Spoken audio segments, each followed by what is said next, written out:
আমাকে নামতে হবে পরের স্টেশনে। দূরে মহাশয় তাকে উত্তরীয় এবং পুষ্প এবং সার্টিফিকেট দিয়ে তাকে সম্বোধিত করছে। আর কিছুক্ষণ রক্তের রংটাই সে একই আসছে। এবং রক্ত কেন বলি মহত্তম, আজকে সাপোজ মনে করুন আমার বা আমাদের কাউন্সিলর আমার ওয়ার্ডে মানুষ খুব ভালো মানুষ, তো সবাই জানে ওনার সম্পর্কে। তো আর নতুন আমি কল্যাণদার ব্যস্ততা রয়েছে। কি নাম তোমার বলো? অগ্নিব নন্দী। হ্যাঁ, চলে এসো। অগ্নিব নন্দী জোরে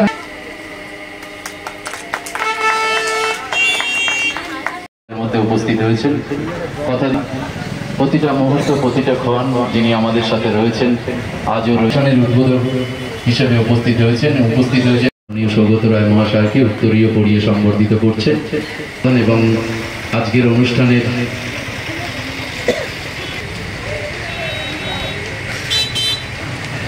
প্রতি শ্রদ্ধা জানিয়ে প্রদীপ প্রজ্বলনের মধ্য দিয়ে আজকের সংবিধানের ৭৫ বছরে সংবিধান প্রণেতাদের প্রতি শ্রদ্ধা জানিয়ে প্রদীপ প্রজ্বলনের মধ্য দিয়ে আজকের অনুষ্ঠানের শুভ সূচনা করলেন দমদম লোকসভা কেন্দ্রের সাংসদ অধ্যাপক মাননীয় সৌগত রায় মহাশয়। আপনারা ওই দিকটা দিয়ে যান। উপপৌর প্রধান মাননীয় লোপামুদ্রা দত্ত চৌধুরী মহাশয়।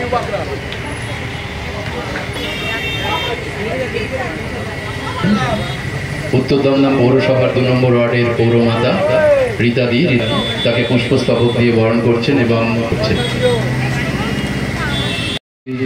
স্বপ্ন আমাকে দাঁড়িয়ে দেন সেই মুখার্জি স্পন্দন মুখার্জি ভারতীয় বিদ্যাভবনে পড়তে পারে।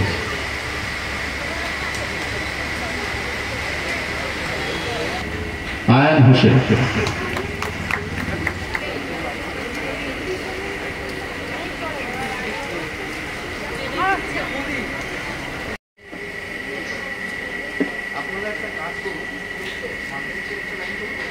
পরে রাখুন। আচ্ছা, সদস্য প্রিয় ১৭ নম্বর ওয়ার্ডের পৌরমাতা মহুয়াশীল মহাশয় আমাদের মধ্যে উপস্থিত।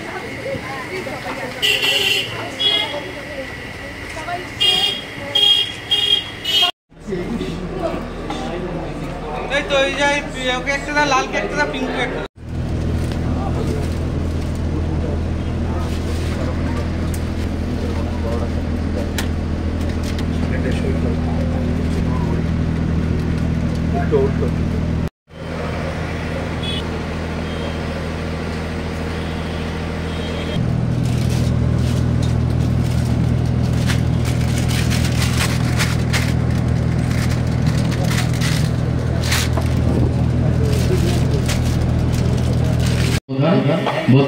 বিশরপাড়া টাউন মহিলা তৃণমূল কংগ্রেসের সভানেত্রী লোপা।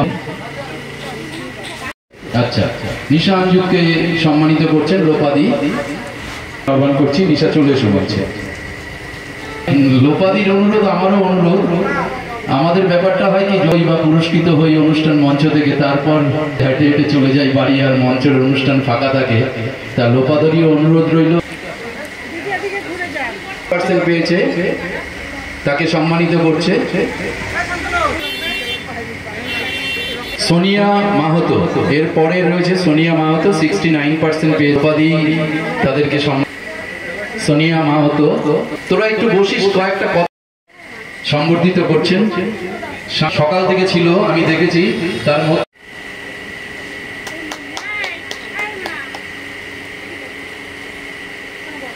লোপাদি বরণ করে নিচ্ছে তাকে। হ্যাঁ, আর তোমার মৈত্রকে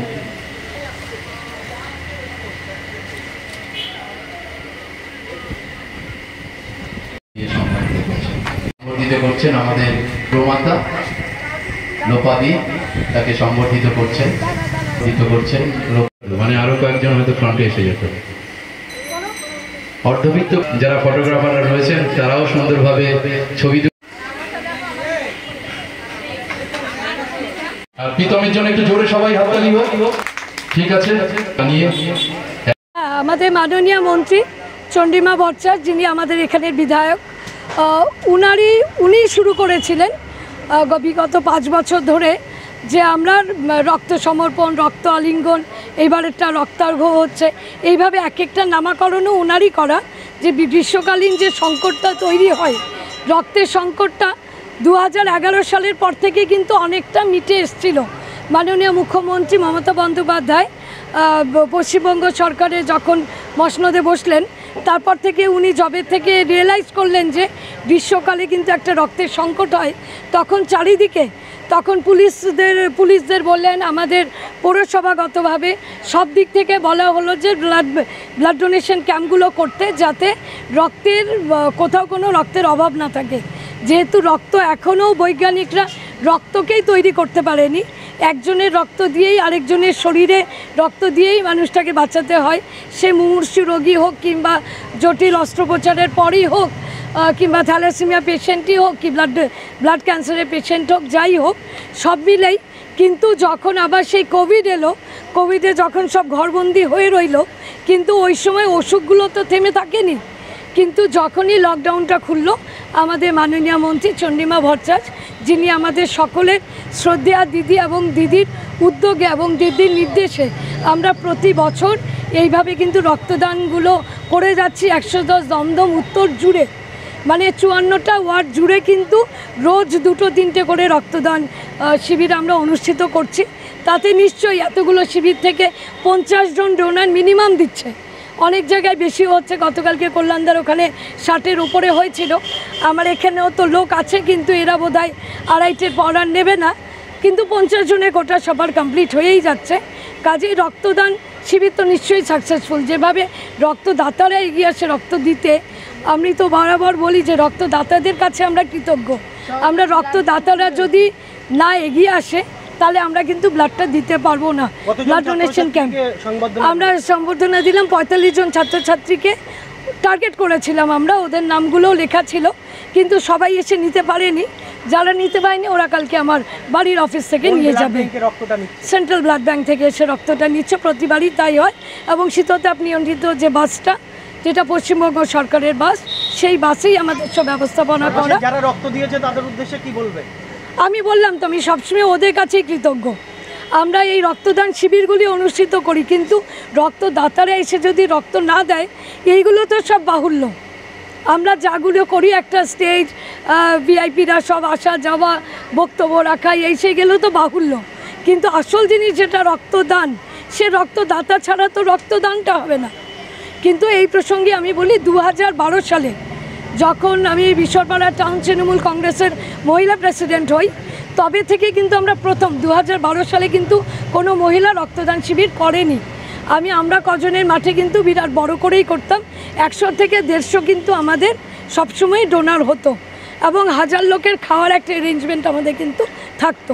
আমরা কিন্তু, আমার এক দাদা যেহেতু গ্রুপ ক্যাপ্টেন ছিল এয়ারফোর্সে, আমরা কিন্তু প্রথম সেনাদের নিয়ে এসেও আমরা কিন্তু রক্তদান শিবির মহিলা তৃণমূল কংগ্রেসের তরফ থেকে কিন্তু আমরা করেছিলাম। বিশ্বরপাড়া টাউন তৃণমূল মহিলা কংগ্রেসের তরফ থেকে আমরা করেছিলাম।